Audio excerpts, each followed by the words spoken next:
Brilliance Audio.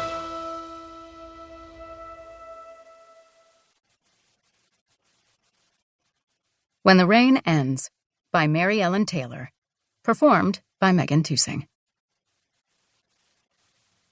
Describing the colors of the Currituck Sound had once been a complicated business for Dani Manchester. On sunny days, she'd had spoken of navy hues streaked with teal bands, or traces of cobalt mingling with indigo, sapphire marbling ribbons of cerulean.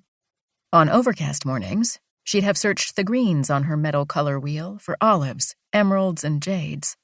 And then there were the undertones: black, gray, avocado. Blue was a fine color, nothing wrong with blue, but as a descriptor of this body of water, it fell flat. Today, as she drove across the Wright Memorial Bridge toward her new life on the mainland, she scrambled through her adjectives, hoping to translate the clear sky and calm waters into the familiar. But today, all the magical descriptors escaped her, and the only word that came to mind was blue. No vibrant displays, no heart-pounding bursts, no exotic tints. Just blue.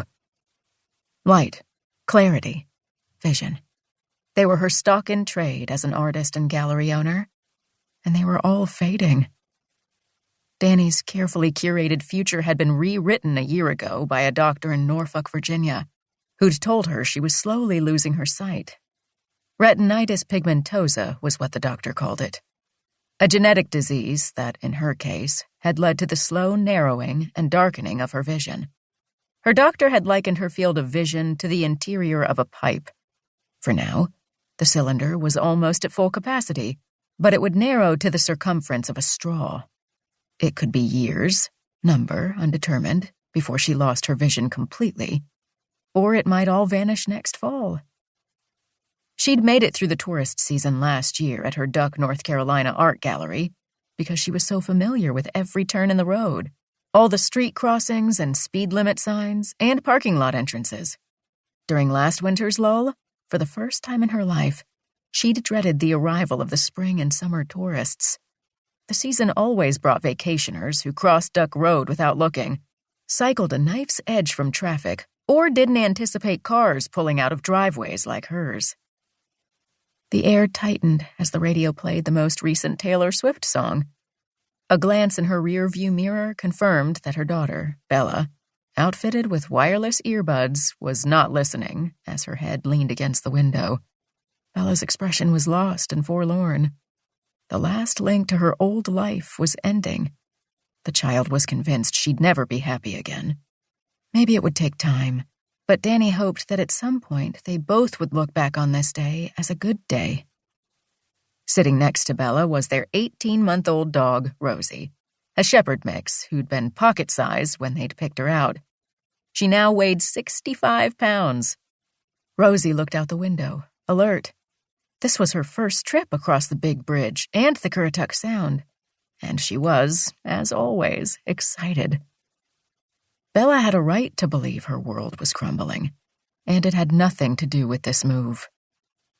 Her father, Dani's ex-husband, had been killed in a car accident 4 months ago.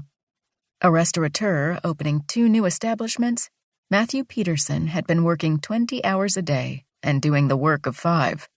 Whenever they spoke, Dani always heard him moving around a restaurant kitchen, clanging pots and pans, and issuing orders to his staff.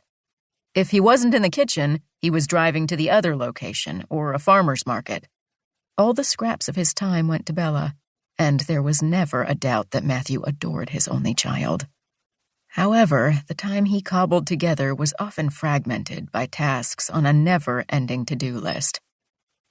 Just after 2 a.m. on a Tuesday morning, Matthew had been driving home from his Kill Devil Hills restaurant to his flat-top house in Southern Shores. The drive was 7 miles from end to end. No traffic, no rain, a clear night sky. But the police report assumed he'd fallen asleep at the wheel a mile from his house. The car's black box indicated he'd never hit the brakes, and the car had veered off the road and slammed into a cement wall rimming a utility pole. He was killed on impact.